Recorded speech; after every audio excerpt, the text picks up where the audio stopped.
Today's episode sponsored by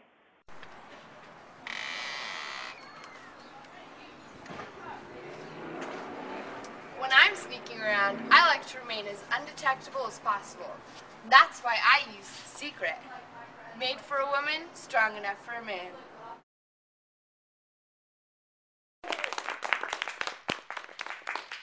Welcome to our show today. We have some very special guests to talk to us about secrecy. We have Victor Frankenstein and the Creature.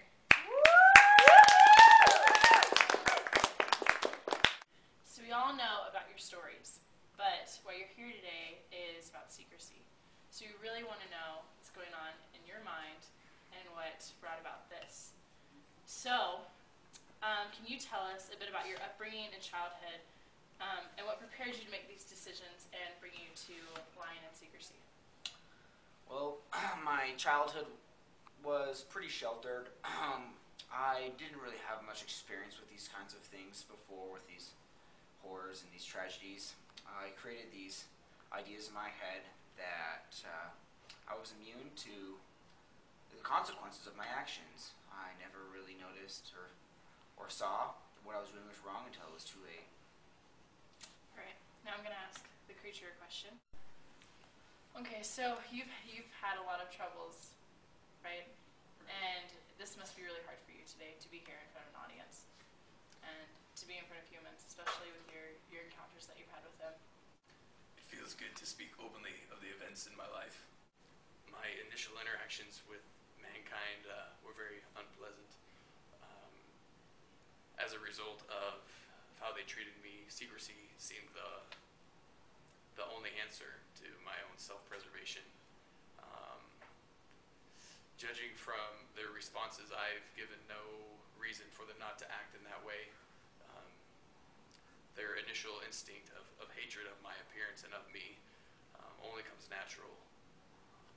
So a life of stealth and secrecy seemed the only safe route. Okay. All right, well, this next question is for Victor. How did this secrecy affect you and the others around you, like your family, and how is it different in a lot of ways, but similar? Well, initially, I kept these things secret from those around me to allow me to continue with my project, to allow me to finish it. If they had discovered what I was doing beforehand, I would have been stopped. And then I continued keeping it a secret after I discovered the product, how he came out. I decided that it was better that I just kept it from everyone for my own personal reasons. I thought that they would have judged me for what I had done. Maybe I may have had to pay some consequences for my actions. I didn't want to do that, and so it kept me away from my family. I had to make some sacrifices. It kept me away from those I loved, but that's what I felt I needed to do. Okay, these are very good. All right, now we're going to open it up to the audience, and they have some questions for both of you. Young lady in the red.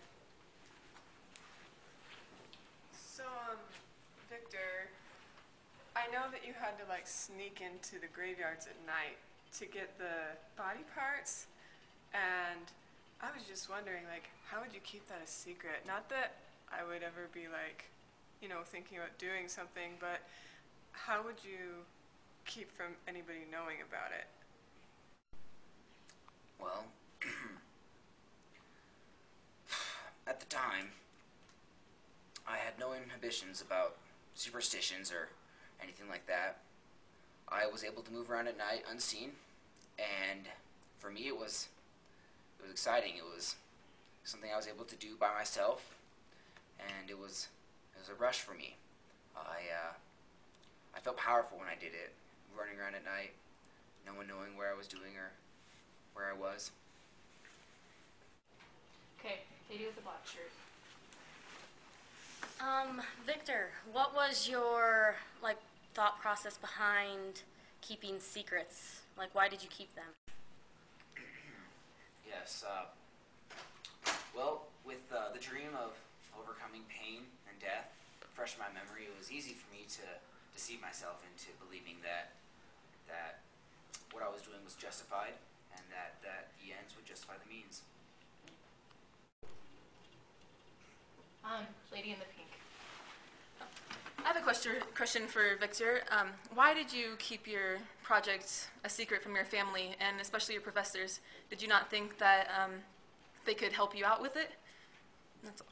Well, it comes back to that need for power, that over myself and over mankind, at least at the beginning.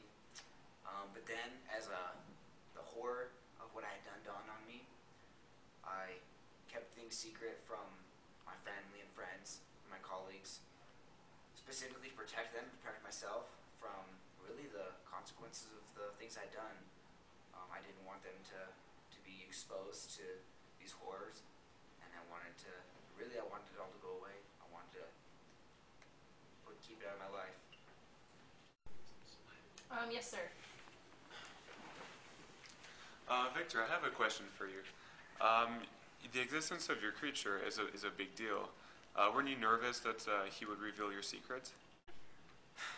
Well, once the fate of Justine was decided, I lived in a state of continual fear. How could something so horrible be created by someone that was good? Honestly, and because I'm his creator, don't some of his crimes fall on me? I'm responsible for some things he did. Will I be held guilty for the things that he's done?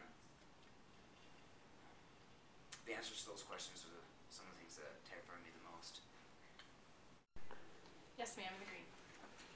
I have a question for the creature. I'm just wondering, since you were living in hiding and secrecy, how did that affect your interaction with humans and essentially your people skills? I had no preconceived notions of how to endear myself to anyone, let alone how those who by nature or instinct or their upbringing hated me on first sight. I learned what I did from literature and an outsider's observations. All these things taught me of the vicissitude of human nature, and the experiences proved further evidence of what I had learned from my personal experiences, and I had no other reaction other than to do as those men did to me by acting the same way they did. Lady in the blue.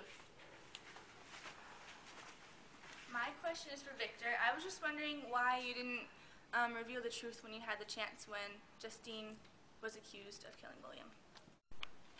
Yeah, well, I knew that if I were to reveal the truth, I would be labeled as a madman. And that's something I was not able to bear. I didn't want to reveal to the others around me the truth and put that guilt upon them as well, knowing what I had done. And it was something I just wasn't able to do. Ma'am in the front. My question was for the creature. How did you feel about Victor's secrecy? I feel betrayed by my creator. I was put together almost haphazardly, without any of my control, but surely within his control.